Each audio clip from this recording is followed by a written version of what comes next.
ഹരേ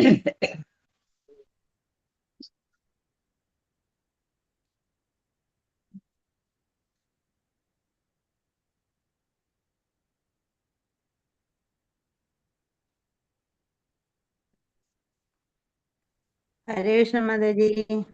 ഹരേ കൃഷ്ണ, ഹരേ കൃഷ്ണ, ഹരേ കൃഷ്ണ, ഹരേ കൃഷ്ണ, ഹരേ കൃഷ്ണ, ഹരേ കൃഷ്ണ മാതാജി. ഹരേ കൃഷ്ണ മാതാജി. ഹരേ കൃഷ്ണ മാതാജി. പ്രണാം മാതാജി. ഹരേ കൃഷ്ണ. ഹരേ കൃഷ്ണ മാതാജി. പ്രണാം. കൃഷ്ണ പ്രണാമം. ഹരേ കൃഷ്ണ പ്രണാമ മാതാജി. ഹരേ കൃഷ്ണ. ഹരേ ഹരേ കൃഷ്ണ. എല്ലാവർക്കും ഹരേ കൃഷ്ണ. പ്രണാമം മാതാജി. ഹരേ കൃഷ്ണ. ഓം അജ്ഞാനതിമിരാന്ധസ്യ ജ്ഞാനാഞ്ജനാശലാകയാ ചക്ഷുരുന്മീലിതം യേന തസ്മൈ ശ്രീ ഗുരവേ നമഃ. ശ്രീ ചൈതന്യമനോഭീഷ്ടം സ്ഥാപിതം യേന ഭൂതലേ സ്വയം രൂപകഥാ മഹ്യം ദദാതി സ്വപദാന്തികം. വന്ദേഹം ഗുരോ ശ്രീയുതപദകമലം ശ്രീഗുരുൻ വൈഷ്ണവാംശ ശ്രീരൂപം സാഗ്രജാതം സഹഗണ രഘുനാഥാന്വിതം തം സജീവം സാദ്വൈതം സാവധൂതം പരിജനസഹിതം കൃഷ്ണ ചൈതന്യദേവം ശ്രീരാധാകൃഷ്ണപാദാൻ സഹഗണ ലളിതാ ശ്രീ വിശാഖാന്വിതാംശ. നമ ഓം വിഷ്ണുപാദായ കൃഷ്ണപ്രേഷ്ഠായ ഭൂതലേ ശ്രീമതേ ച പതാക സ്വാമിനിധി നാമിനെ നമാചാര്യപാദായ നിതായ കൃപപ്രദായിനെ ഗൗരഗദാ ദാമദായ നഗരഗ്രാമതാരിണേ. നമോ വിഷ്ണുപാദായ കൃഷ്ണപ്രേഷ്ഠായ ഭൂതലേ ശ്രീമതേ ഭക്തിവേദാന്ത സ്വാമിനിധി നാമിനെ നമസ്തേ സാരസ്വതി ദേവേ ഗൗരവാണി പ്രചാരിണേ നിർവിശേഷ ശൂന്യവാദി പാശ്ചാത്യദേശതാരിണേ. വാഞ്ചാകൽപതരൂപസ്യ കൃപാ സിന്ധുഭ്യവ ച പതിതാനാം പാവനേഭ്യോ വൈഷ്ണവേഭ്യോ നമോ നമഃ. ഹേ കൃഷ്ണ കരുണാ സിന്ധോ ദീനബന്ധോ ജഗത്പദേ ഗോപേശ ഗോപികാ കാന്ത രാധാ കാന്ത നമോസ്തുതേ. തപ്ത കാഞ്ചന ഗൗരാംഗീ രാധേ വൃന്ദാവനേശ്വരി വൃഷഭാനുസുതേ ദേവി പ്രണമാമി ഹരിപ്രിയേ. ജയ ശ്രീ കൃഷ്ണ ചൈതന്യ പ്രഭു നിത്യാനന്ദ ശ്രീ ദ്വൈത ഗദാധര ശ്രീവാസാദി ഗൗര ഭക്ത വൃന്ദ. ഹരേ കൃഷ്ണ കൃഷ്ണ കൃഷ്ണ ഹരേ ഹരേ, ഹരേ രാമ രാമ രാമ ഹരേ ഹരേ. ഹരേ കൃഷ്ണ. ശ്രീ രാധാ ഗോവിന്ദ് മന്ദിർ ഇസ്കോൺ ബാംഗ്ലൂരിന്റെ ഭാഗവതം ക്ലാസ്സിലേക്ക് എല്ലാ ഭക്തന്മാർക്കും സ്വാഗതം. ഹരേ കൃഷ്ണ. ഓം നമോ ഭഗവതേ വാസുദേവായ. ഓം നമോ ഭഗവതേ വാസുദേവായ. ഓം നമോ ഭഗവതേ വാസുദേവായ. നിഗമകൽപതരോർഗളിതം ഫലം ശുഖമുഖാദമൃതദ്രവ സംയുതം പിബത ഭാഗവതം രസമാലയം മുഹുരഹോ രസികാ ഭുവി ഭാവുകാഃ. നാരായണം നമസ്കൃത്യ നരം ചൈവ നരോത്തമം ദേവീം സരസ്വതീം വ്യാസം തതോ ജയമുദിരയീത്. നഷ്ടപ്രായേഷു ഭദ്രേഷു നിത്യം ഭാഗവത സേവയാ ഭഗവതി ഉത്തമ ശ്ലോകേ ഭക്തിർഭവതി നൈഷ്ഠികീം. കൃഷ്ണായ വാസുദേവായ ദേവകീ നന്ദനായ ച നന്ദഗോപകുമാരായ ഗോവിന്ദായ നമോ നമഃ. ഹരേ കൃഷ്ണ. മദേകബന്ധോ മത്സംഗിൻ മദ്ഗുരോ മന്മഹാദന മന്നിഷ്ഠാരക മദ്ഭാഗ്യ മദാനന്ദ നമോസ്തുതേ. ഗ്രന്ഥ ശ്രീമദ് ഭാഗവതം കി ജയ. ശ്രീല പ്രഭുപാദ് കി ജയ. ശ്രീമദ് ഭാഗവതം സ്കന്ധം 1 അധ്യായം 10. ശ്രീകൃഷ്ണ ദ്വാരകയിലേക്കുള്ള പ്രയാണം. ശ്ലോകം 24. ഓം നമോ ഭഗവതേ വാസുദേവായ. സവാ അയം സഖ്യനുഗീത സത്കതോ വേദേഷു ഗുഹ്യേഷു ച ഗുഹ്യവാദിഭിഃ. യ ഏക ഈശോ ജഗദാത്മലീലയാ സൃജത്യവത്യത്തി ന തത്ര സജ്ജതേ. എല്ലാവർക്കും ചൊല്ലാം. ഓം നമോ ഭഗവതേ വാസുദേവായ. ഓം നമോ ഭഗവതേ വാസുദേവായ. സവാ അയം സഖ്യനുഗീത സത്കതോ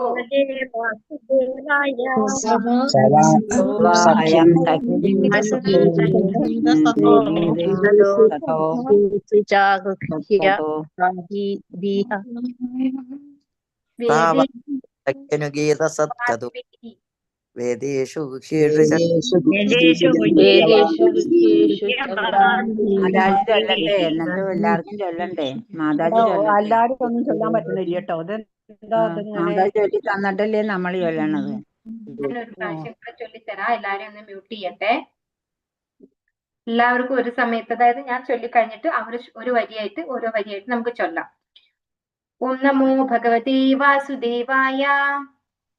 ഓം നമോ ഭഗവതേ വാസുദേവായ. സവാ അയം സഖ്യനുഗീത സത്കതോ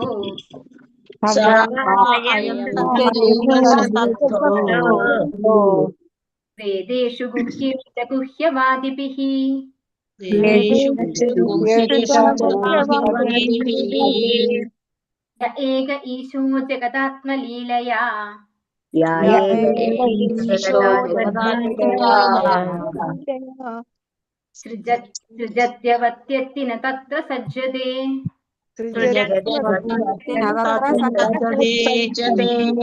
ഹരേ കൃഷ്ണ. അദ്ദേഹം വൈ അയം ഇത് സഖി ഹേ സഖി അനുതീത വിവരിച്ചു. തത്കഥ ഉദാത്തമായ ലീലകൾ വേദേഷു വേദസാഹിത്യങ്ങളിൽ ഗുഹ്യ അതീവ രഹസ്യമായി ച അപ്രകാരവും ഗുഹ്യവാദിഭിः സ്വകാര്യഭക്തരാൽ യാതൊരുവൻ ഏകഃ ഏകൻ ഈശഃ പരമനിയന്താവ് ജഗത് പൂർണ്ണ സൃഷ്ടിയുടെ പരമാത്മാവ് ലീലകളുടെ പ്രകടനത്തിലൂടെ സൃജതി സൃഷ്ടിക്കുന്നു അവധിയത്തി സംരക്ഷിക്കുകയും സംഹരിക്കുകയും ചെയ്യുന്ന ന ഒരിക്കലും തത്ര അവിടെ സജ്ജത്തെ അവയോട് ബന്ധമുള്ളതായി തീരുന്നു. വർത്തനം ഭാവാർത്ഥം എസി ഭക്തിവേദാന്ത സ്വാമി ശ്രീല പ്രഭുപാദിക്ക്.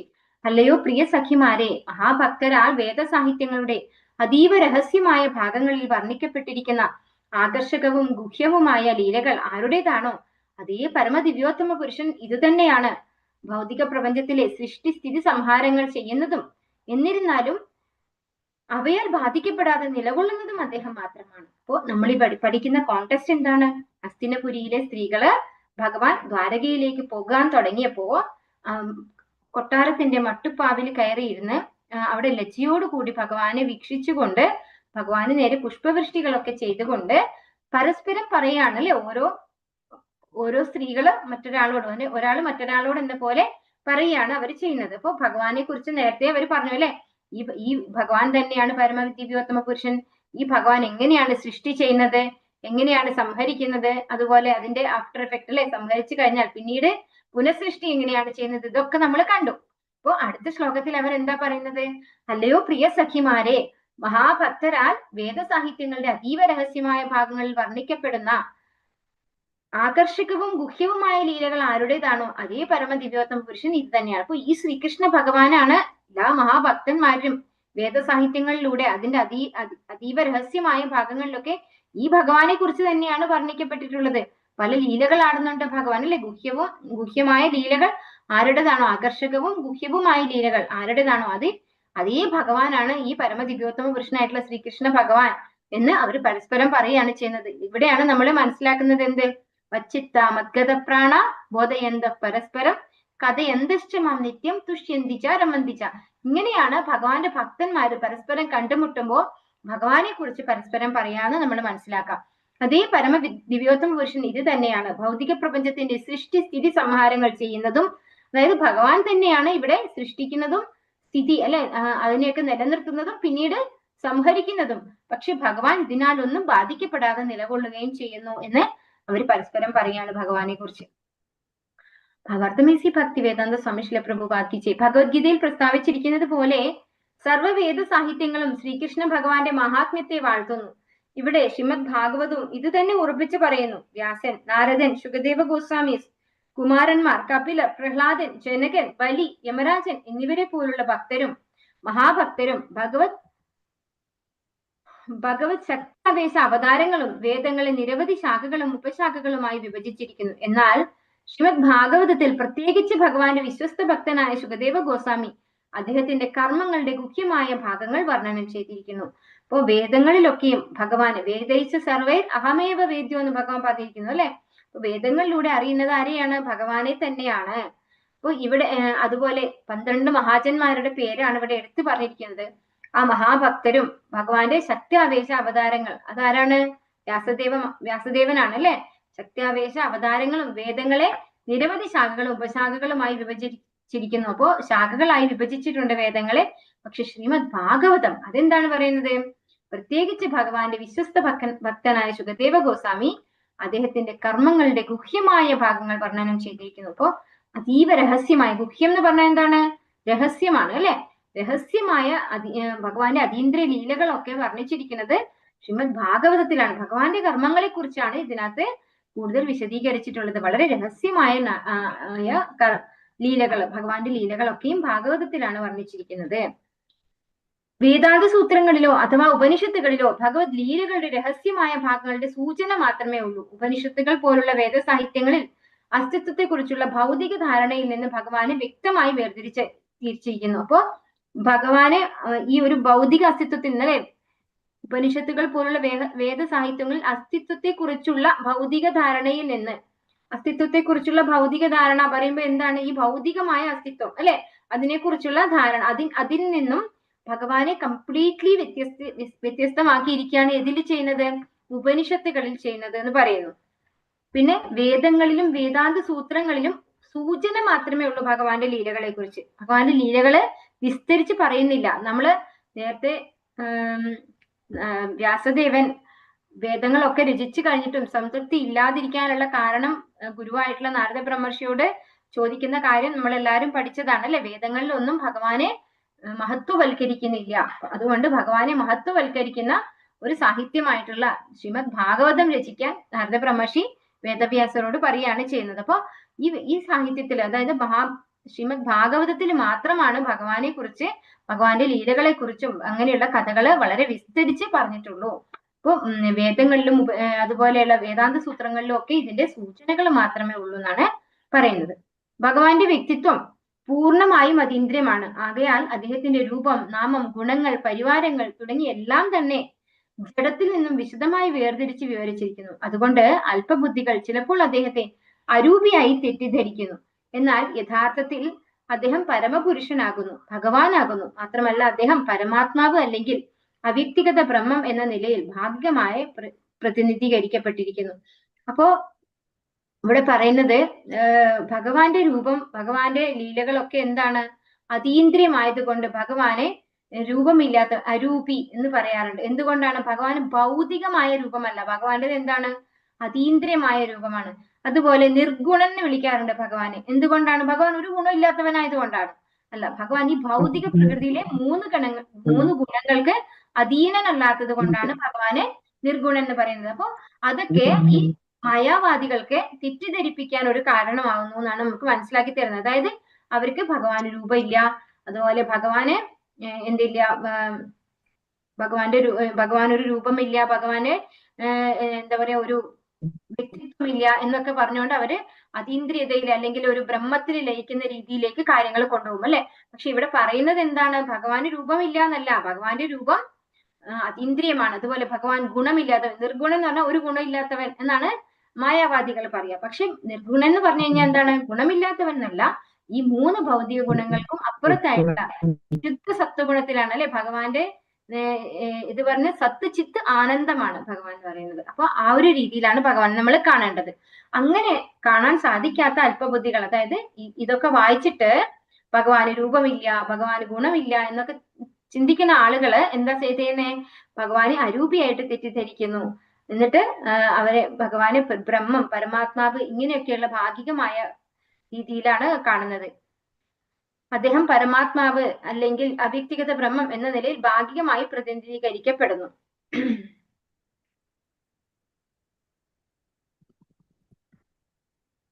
ഓം നമോ ഭഗവതേ വാസുദേവായ. യഥാ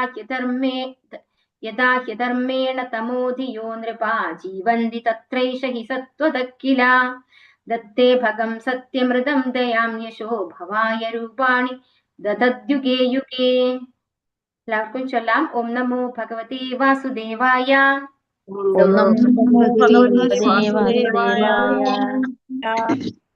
യഥാ ഹ്യധർമ്മേണ തമോധിയോ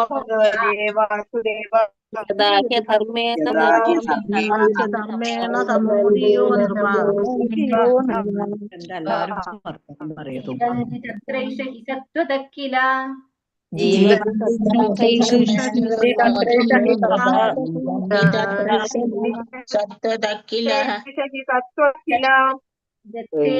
സത്യമൃതം ദയാം യശോ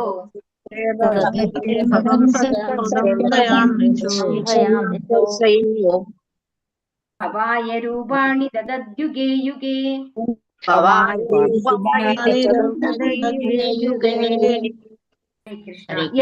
എപ്പോഴാണോ ഹി സുനിശ്ചിതമായി അധർമ്മേണ ഭഗവതേച്ഛയ്ക്ക് വിരുദ്ധമായി തമധിയഹ നീച ഭൗതിക ഗുണത്തിലുള്ള വ്യക്തികൾ നൃപാഹ രാജാക്കന്മാരും ഭരണാധിപന്മാരും ജീവന്തി മൃഗങ്ങളെ പോലെ ജീവിക്കുന്നു. തത്ര അപ്പോൾ ഏഷഃ അദ്ദേഹം ഹി മാത്രം സത്വതഃ അതീന്ദ്രിയം കില നിശ്ചയമായും ദത്തേ പ്രകടമാകുന്നു. ഭഗം പരമശക്തി സത്യം സത്യം ഋതം യാഥാർത്ഥ്യം ദയാം ച ദയ യശഃ അത്ഭുതകരമായ പ്രവൃത്തികൾ ഭവായ സംരക്ഷണത്തിനായി രൂപാണി വിവിധ രൂപങ്ങളിൽ ദത്തത് പ്രകടമാക്കിക്കൊണ്ട് യുഗേ വ്യത്യസ്ത കാലങ്ങളിൽ യുഗേ യുഗങ്ങളിലും വിവർത്തനം ഭാവനമേസി ഭക്തി വേദാന്ത സ്വാമിശ്രീല പ്രഭുപാദിക്ക് എപ്പോഴെല്ലാം രാജാക്കന്മാരും ഭരണാധിപന്മാരും അസ്തിത്വത്തിന്റെ നീച ഗുണങ്ങളിൽ മൃഗങ്ങളെ പോലെ ജീവിക്കുന്നുവോ അപ്പോഴെല്ലാം ഭഗവാൻ അദ്ദേഹത്തിന്റെ അതീന്ദ്രിയ രൂപത്തിൽ പരമസത്വമായ തന്റെ പരമശക്തിയെ പ്രകടമാക്കുകയും വിശ്വസ്തരായവരോട് സവിശേഷ കരുണ കാട്ടുകയും അത്ഭുതകരമായ കർമ്മങ്ങൾ നിർവഹിക്കുകയും ചെയ്യുന്നു. അപ്രകാരം അദ്ദേഹം ആവശ്യമുള്ളതുപോലെ വ്യത്യസ്ത കാലങ്ങളിലും യുഗങ്ങളിലും വിവിധ അതീന്ദ്രിയ രൂപങ്ങൾ പ്രകടമാക്കുന്നു. അപ്പോ ഇതും ഭഗവത്ഗീതയിൽ പറഞ്ഞിട്ടുള്ളതാണ് അല്ലെ. എന്താണ് 2 ശ്ലോകങ്ങൾ ഭഗവാൻ എന്തിനാണ് അവതരിക്കുന്നതെന്ന് പറഞ്ഞിട്ടുണ്ടല്ലോ. യഥാ ഹി ധർമ്മസ്യ ഗ്ലാനിർഭവതി ഭാരത അഭ്യുത്ഥാനമധർമ്മസ്യ തദാത്മാനം സൃജാമ്യഹം. അപ്പൊ ഭഗവാൻ എപ്പോഴാണ് അവതരിക്കുന്നതെന്ന് പറഞ്ഞു. അതേ കാര്യമാണ് ഇവിടെ ഈ ഹസ്തിനപുര കൊട്ടാരത്തിലുള്ള സ്ത്രീകള് പരസ്പരം ഭഗവാനെ കുറിച്ച് പറയുന്നത്. എന്താ ഇവിടെ പറയുന്നത്? എപ്പോഴൊക്കെയാണോ ഭരണാധികാരികൾ അല്ലെ, രാജ്യം കൈയാളുന്നവര് അസ്തിത്വത്തിന്റെ നീച ഗുണങ്ങളാൽ മൃഗങ്ങളെ പോലെ ജീവിക്കുന്നത്. ഇപ്പൊ നമ്മളിവിടെ കണ്ടു ദുര്യോധനാദികൾ എന്താ ചെയ്തിരിക്കുന്നത്? കുലവധുവായിട്ടുള്ള ദ്രൗപദിയെ സഭാമധ്യത്തിൽ കൊണ്ടുവന്ന് വസ്ത്രാക്ഷേപം ചെയ്യുന്നു അല്ലെ. സംരക്ഷിക്കപ്പെടേണ്ടതായിട്ടുള്ള അച്ഛനില്ലാതെ അവരെ ആശ്രയിച്ച് ജീവിക്കുന്ന ഭീമൻ അതുപോലെ യുധിഷ്ഠിരൻ ഇവരെ എല്ലാരെയും വിഷം കൊടുത്ത് കൊല്ലാൻ നോക്കുന്നു, അരക്കിലത്തിൽ കൊണ്ടുപോയിട്ട് കൊല്ലാൻ നോക്കുന്നു അല്ലെ. അങ്ങനെ ഒരുപാട് അനർത്ഥങ്ങൾ ഒരുപാട് ദ്രോഹങ്ങൾ ആര് ചെയ്തിട്ടുണ്ട്? ദുര്യോധനാദികൾ ചെയ്തിട്ടുണ്ട് അല്ലെ. നീച ഗുണങ്ങളിൽ മൃഗങ്ങളെ പോലെ ജീവിക്കുന്നു. എപ്പോഴാണോ ഈ രാജാക്കന്മാരൊക്കെ അങ്ങനെ മൃഗതുല്യരായിട്ട് ജീവിക്കുന്നത് അപ്പോഴെല്ലാം ഭഗവാൻ അദ്ദേഹത്തിന്റെ അതീന്ദ്രിയ രൂപത്തിൽ പരമസത്വമായ തന്റെ പരമശക്തിയെ പ്രകടമാക്കുകയും ഇപ്പോ ഭഗവാന്റെ അതീന്ദ്രിയ രൂപത്തിൽ വരും. വിശ്വസ്തരായവരോട് സവിശേഷ കരുണ കാട്ടുകയും അത്ഭുതകരമായ കർമ്മങ്ങൾ നിർവഹിക്കുകയും ചെയ്യുന്നു. അപ്പൊ ഇവിടെ പാണ്ഡവരോട് സവിശേഷ കരുണ കാണിച്ചിട്ടുണ്ട് അല്ലെ. അത്ഭുതകരമായ കർമ്മങ്ങൾ നിർവഹിക്കുകയും ചെയ്യുന്നു. അപ്രകാരം അദ്ദേഹം ആവശ്യമുള്ളതുപോലെ വ്യത്യസ്ത കാലങ്ങളിലും യുഗങ്ങളിലും വിവിധ അതീന്ദ്രിയ രൂപങ്ങൾ പ്രകടമാക്കുന്നു. അപ്പോൾ ആവശ്യമുള്ളത് മാത്രമേ അദ്ദേഹം ഞാൻ പരമദിവ്യോത്തമ പുരുഷനാണെന്ന് കാണിക്കാനോ അല്ലെങ്കിൽ ഒരു മാജിക്കൽ പവർ കാണിക്കാനോ വേണ്ടി ഭഗവാൻ ഒന്നും ചെയ്യാറില്ല അല്ലെ. ഭഗവാൻ ആവശ്യമുള്ള സമയത്ത് ആവശ്യമുള്ളത് മാത്രമേ ചെയ്യുന്നുള്ളൂ. ഇപ്പോ ഭഗവാൻ അവതരിക്കുമ്പോ നേരെ എവിടെ അവതരിക്കുന്നത്? മധുരയില് ജയിലിലാണ് അല്ലെ. എന്നാ അച്ഛനോട് പറയണോ എന്നെ അവിടെ കൊണ്ടുപോയി ആക്കൂന്ന് പറയേണ്ട ആവശ്യമുണ്ടോ?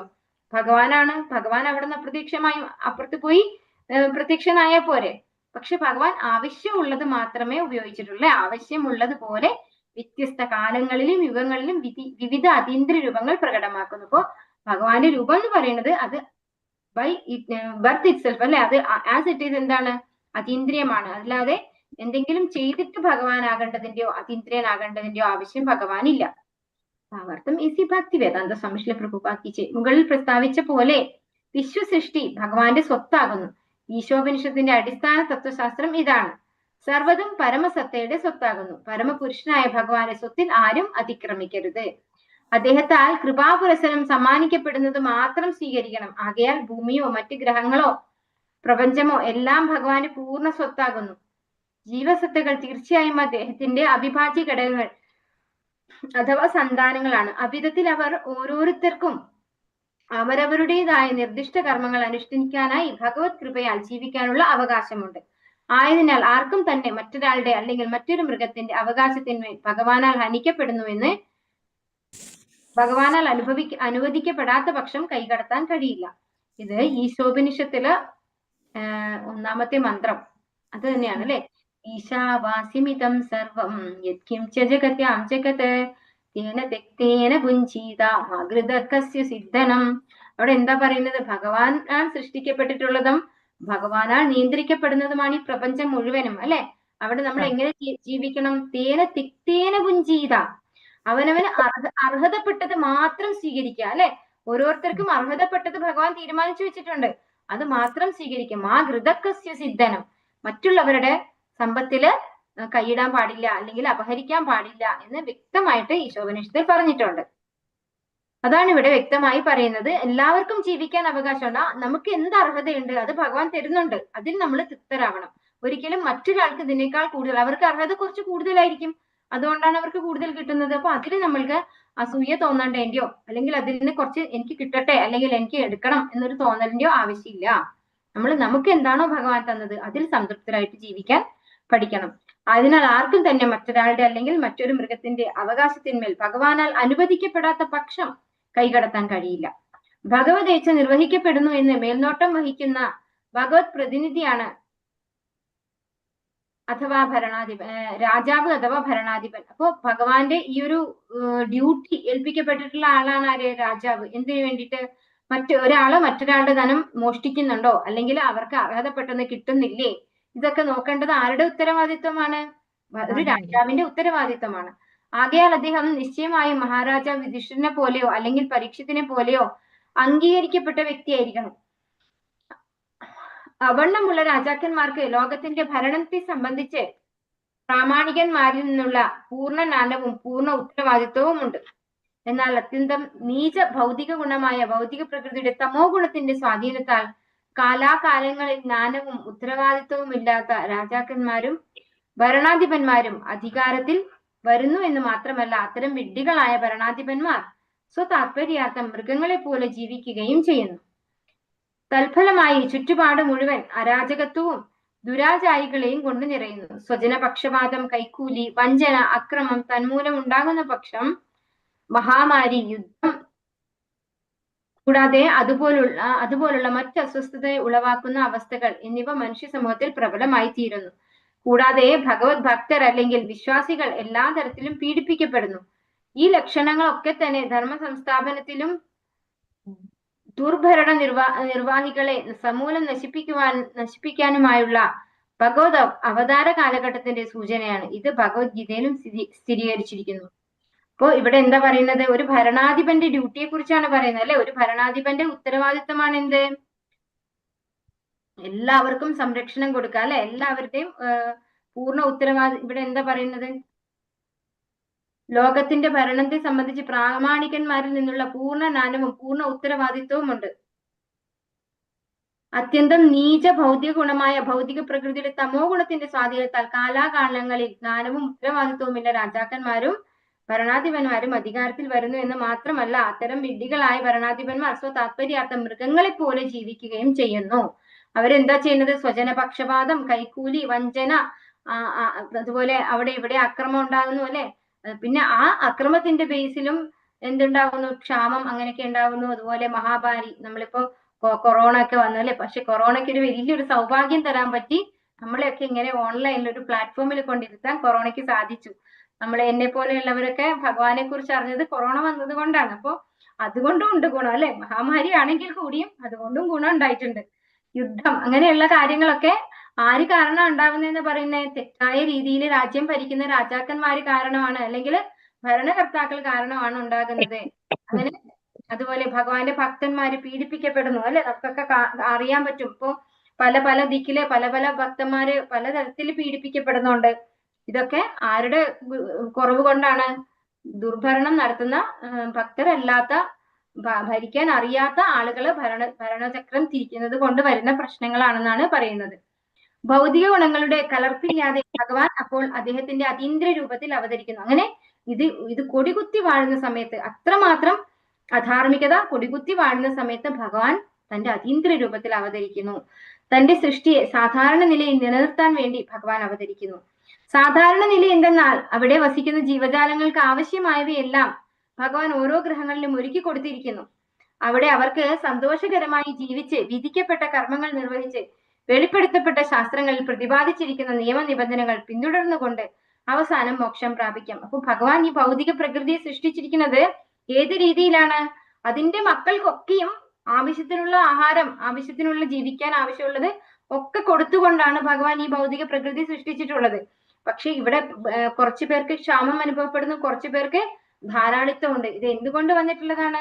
നമ്മൾ നേരത്തെ കണ്ടു അല്ലെ. വ്യവസായവൽക്കരണമാണ് ഒരു കൂട്ടം പണക്കാരെയും ഒരു കൂട്ടം ദരിദ്രരെയും സൃഷ്ടിച്ചിരിക്കുന്നത് തന്നെ. പണ്ട് യുധിഷ്ഠിരന്റെ ഭരണകാലത്ത് ഇതെല്ലാം എല്ലാവർക്കും വേണ്ടത്ര എല്ലാം ഒരുപോലെ എത്തിച്ചിരുന്നു ഒരു രാജാവ് എന്ന നിലയിൽ യുധിഷ്ഠിരൻ. ഇന്നത്തെ കാലത്തെ ഭരണാധികാരികൾ അതിൽ എന്തല്ല എക്സ്പെർട്ടൈസ് ആയിട്ടില്ല അല്ലെ, അവർ അതിലൊന്നും ജ്ഞാനം സമ്പാദിച്ചിട്ടില്ലാത്ത ആളുകളാണ്. അവരവർക്ക് തോന്നിയ പോലെ ഭരിക്കുന്നവരാണ് അല്ലെ. അവരുടെയൊക്കെ ആഗ്രഹം എന്താണ്? സമ്പത്ത് കുമിച്ചു കൂട്ടണം എന്നാണ്. അതിനുവേണ്ടി മാത്രമാണ് അവർ പരിശ്രമിക്കുന്നത്. പക്ഷെ പേരിന് അവരാണ് ഭരണകർത്താക്കളായിട്ട് ഇരിക്കുന്നതും. അവരൊന്നും നേരായ രീതിയിലല്ല ഭരണം നടത്തുന്നത്. അപ്പൊ അങ്ങനെയുള്ള സിറ്റുവേഷൻ അത് കൊടികുത്തി വാഴുമ്പോൾ, അധർമ്മം കൊടികുത്തി വാഴുമ്പോഴാണ് തന്റെ സൃഷ്ടി, എല്ലാരും ആരാണ്? അഹം ബീജപ്രദപിത അല്ലെ, ഭഗവാന്റെ മക്കളാണ്. തന്റെ സൃഷ്ടിയെ സാധാരണ നിലയിൽ നിലനിർത്താൻ വേണ്ടി ഭഗവാൻ അവതരിക്കുന്നു എന്ന് പറയുന്നു. അപ്പം സാധാരണ നില എന്ന് പറഞ്ഞു കഴിഞ്ഞാൽ ഇവിടെയുള്ള എല്ലാവർക്കും വേണ്ടതൊക്കെയും ഭഗവാൻ ഇവിടെ ആരെ ഏൽപ്പിച്ചിട്ടുണ്ട്? അമ്മയുടെ കയ്യിൽ അല്ലെ. ആരാ അമ്മ? ഭൗതിക പ്രകൃതിയാണ് അമ്മ. ഈ ഭൗതിക പ്രകൃതിയിൽ എല്ലാം ഭഗവാൻ വേണ്ടും പോലെ നിക്ഷേപിച്ചിട്ടുണ്ട്. പക്ഷെ തെറ്റായ ഭരണകർത്താക്കൾ ആയതുകൊണ്ടാണ് നമ്മളൊക്കെ ക്ഷാമം അതുപോലെ മഹാമാരി ഒക്കെ അനുഭവിക്കുന്നത്.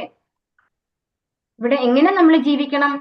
ഇതൊക്കെ അതായത് ഈ ഭഗവാൻ തന്നതൊക്കെ ഉപയോഗിച്ച് ഭഗവാന് സേവനം ചെയ്തുകൊണ്ട് വിധിക്കപ്പെട്ട കർമ്മങ്ങൾ നിർവഹിച്ച് അങ്ങനെയാണ് നമ്മളിവിടെ ജീവിക്കേണ്ടത്. അത് ഇവിടെ ഭഗവത്ഗീതയിൽ വ്യക്തമായി പറഞ്ഞിട്ടുണ്ട്. എന്താണ് പറഞ്ഞിരിക്കുന്നത്? യജ്ഞാർത്ഥ കർമ്മണോ ന്യത്ര ലോകോയം കർമ്മ ബന്ധനഃ തദർത്ഥം കർമ്മ കൗന്ദേയ മുക്തസംഗ സമാചര. അതായത് എങ്ങനെ കർമ്മം ചെയ്യണമെന്ന് ഭഗവത്ഗീതയിൽ ഭഗവാൻ പറഞ്ഞിട്ടുണ്ട്. അപ്പൊ അതിനനുസരിച്ച് കർമ്മം ചെയ്തുകൊണ്ട് വെളിപ്പെടുത്തപ്പെട്ട ശാസ്ത്രങ്ങളിൽ പ്രതിപാദിച്ചിരിക്കുന്ന നിബന്ധനകൾ പിന്തുടർന്നുകൊണ്ട്. അപ്പൊ നമ്മൾക്കാണെങ്കിലോ ശാസ്ത്രങ്ങളെ അറിയില്ല അല്ലെ, പിന്നെ എങ്ങനെയാണ് ഇത് പിന്തുടരാം? ശാസ്ത്രങ്ങൾ പഠിക്കാനുള്ള സൗകര്യം ആര് ചെയ്തു തരുന്നില്ല? ഭരണകർത്താക്കൾ ചെയ്തു തരുന്നില്ല. അങ്ങനെ ശാസ്ത്രങ്ങൾ പഠിച്ചു കഴിഞ്ഞാൽ നമുക്ക് ഏത് രീതിയിൽ മോക്ഷത്തിലേക്ക് പോകാൻ പറ്റും അല്ലെ. ആ ഒരു രീതിയിലാണ് ഇവിടെ സെറ്റപ്പ് ചെയ്തിരിക്കുന്നത് ആരെ? ഭഗവാൻ. പക്ഷെ ഇന്ന് അതിൽ നിന്നൊക്കെ വ്യതിചലിച്ചു പോയിരിക്കുന്നു. വികൃതികളായ കുട്ടികൾക്ക് ആട്ടുതൊട്ടിൽ ഒരുക്കി കൊടുക്കുന്നത് പോലെ നിത്യബദ്ധരുടെ അഥവാ നിത്യബദ്ധാത്മാക്കളുടെ സാഫല്യങ്ങൾ പൂർത്തീകരിക്കാനായിട്ടാണ് ഭൗതിക ലോകം സൃഷ്ടിക്കപ്പെട്ടിരിക്കുന്നത്. തണുക്കുന്നതിന് മുമ്പ് കൊപ്ര എടുത്തോ? ഹരേ കൃഷ്ണ.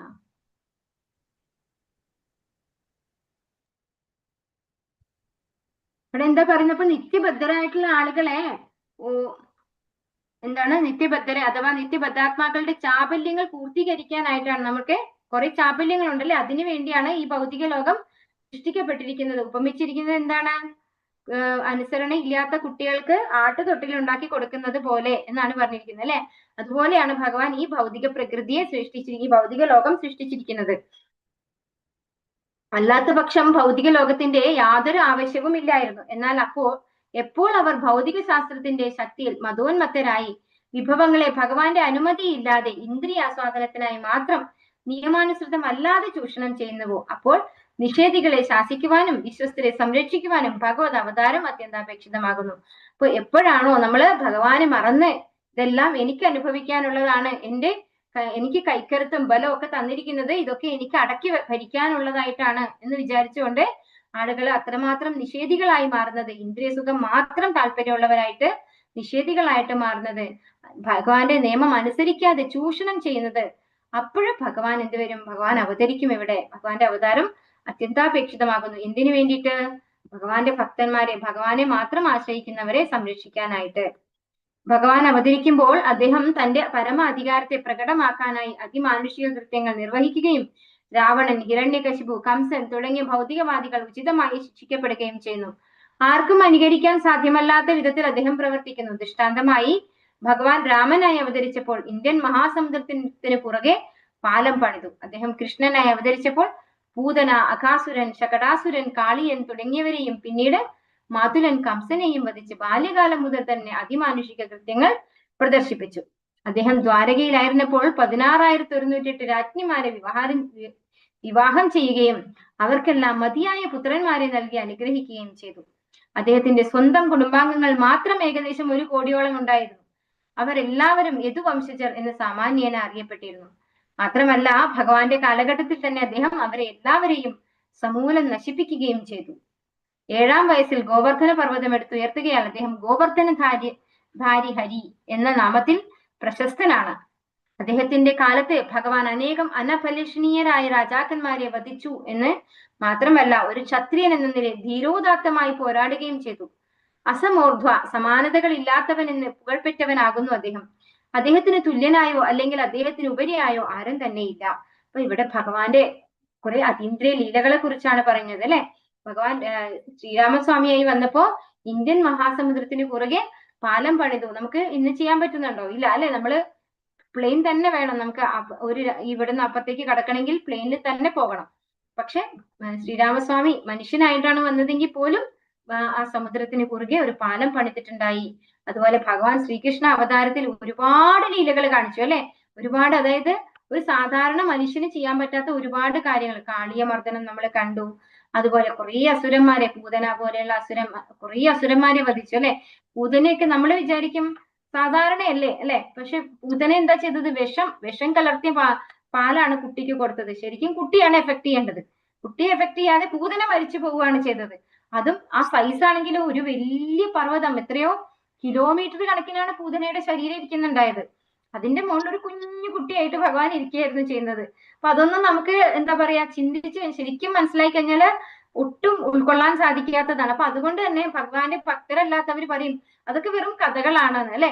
പക്ഷെ ഭഗവാന്റെ ഭക്തന്മാർക്ക് അറിയാം ഭഗവാന്റെ കഥകളൊക്കെ, അതൊക്കെ അങ്ങനെ പറയുന്ന കഥകളൊക്കെയും ഭഗവാന്റെ അതീന്ദ്രിയ ലീലകളാണ്, ലീലാകഥകളാണ് അതൊക്കെ. അല്ലാതെ വെറും ഒരു സാങ്കല്പിക കഥകളല്ല ഒരിക്കലും. അതുപോലെ ഗോവർദ്ധന ഉദാഹരണം ചെയ്തു ഭഗവാൻ. അതുകൊണ്ട് ഭഗവാൻ ഗോവർദ്ധനധാരി ഹരി എന്ന നാമത്തിൽ പ്രശസ്തനായി എന്ന് പറഞ്ഞല്ലേ?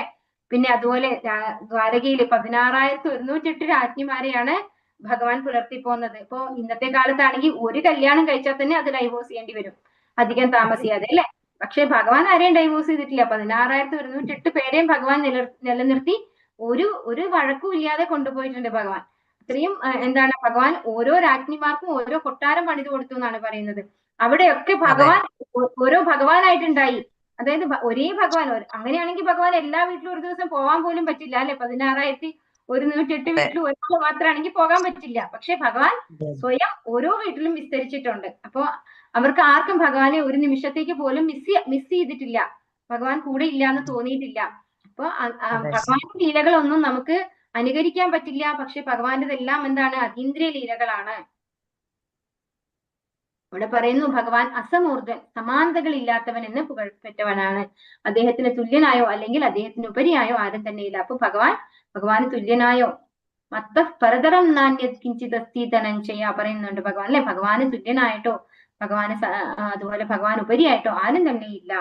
ഹരേ കൃഷ്ണ കൃഷ്ണ കൃഷ്ണ ഹരേ ഹരേ, ഹരേ രാമ രാമ രാമ ഹരേ ഹരേ. വാഞ്ചാകൽപതരൂപസ്യ കൃപാ സിന്ധുഭ്യ ഏവ ച പതിതാനാം പാവനേഭ്യോ വൈഷ്ണവേഭ്യോ നമോ നമഃ. അനന്തകോടി വൈഷ്ണവവൃന്ദ की जय, श्रील प्रभुपाद की जय, गुरु महाराज की जय, निताय गौर प्रेमानंदे. हरि हरि बोल. हरे कृष्णा, सर्वम श्री कृष्ण. हरे कृष्ण माताजी, हरे कृष्ण. हरे कृष्ण.